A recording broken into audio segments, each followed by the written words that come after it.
For months now, Vivek Ramaswamy has been crisscrossing the early primary states of the 2024 presidential cycle, attracting good crowds with offbeat proposals and a penchant for the media spotlight while gaining little serious attention from his Republican rivals.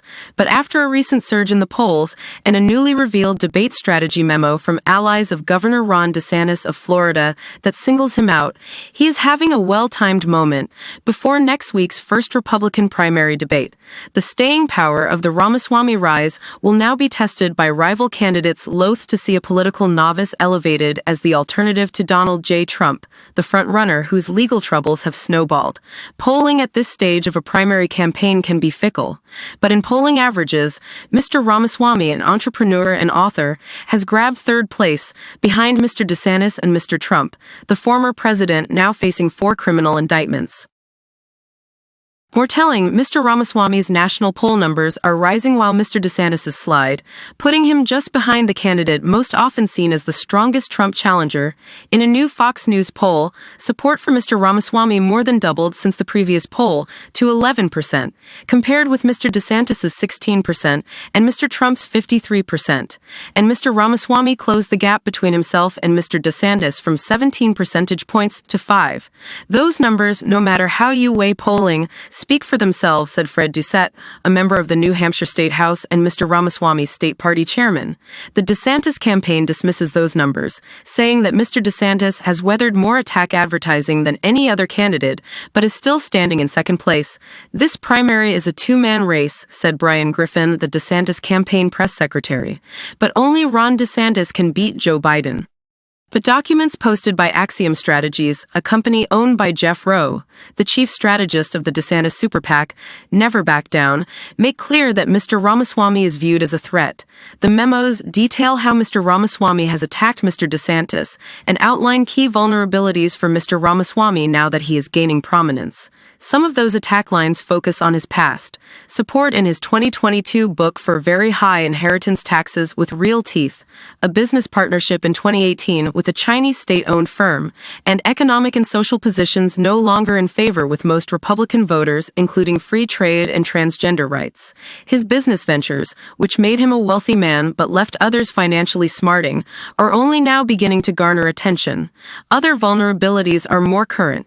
Mr. Ramaswamy raised eyebrows this week by saying to Hugh Hewitt, the conservative radio host, that under a Ramaswamy presidency, the United States would defend Taiwan militarily against Chinese aggression, but only as far as 2028, when the United States is less reliant on Taiwan's semiconductor manufacturing. It is not unusual for political newcomers to have their moments early in primary campaigns.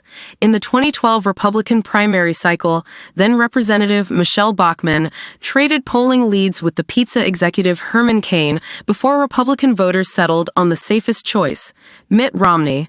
Mr. Ramaswamy did not mention the DeSantis memos during a nearly hour-long foreign policy speech at the Nixon Presidential Library and Museum in Yorba Linda, Calif, on Thursday evening. But he emphasized his age, 38, and pointed out that he is the youngest Republican to run for president. What's going on with the millennials? We are hungry for a cause. We are starved for purpose and meaning and identity, Mr. Ramaswamy said, adding, that is our opportunity to step up and to fill that void with a vision of what it means to be an American. Mr. Ramaswamy's youth, creativity, and enthusiasm are making an impression, especially in the early states. Internal polling by Mr. DeSantis' super PAC had him at 1% in New Hampshire in April, and 11% in an early August survey. Debbie O'Leary, a 66-year-old from Des Moines, said at the Iowa State Fair that she had voted for Mr. Trump in 2020, but would prefer someone more gracious as the Republican nominee. Mr. Ramaswamy is top of mind. He's refreshing, he's articulate, he's obviously smart, and he's not tied to any political machine, she said. But Mr. Ramaswamy has a potential liability that the DeSantis campaign appears ready to exploit with the heavily white Christian conservative voting base of the GOP, his background. His parents are immigrants from India. He maintains his Hindu faith, and as the DeSantis super PAC memo put it, he was very much ingrained in India's caste system. His family is Brahmin, the highest caste in the Hindu hierarchy. Even voters who like him sometimes find his name a mouthful. At the Iowa State Fair this week, people Pete Dahlman of Iowa City said he was interested in that Indian guy, and paused for a moment before adding, "I can't say his name even."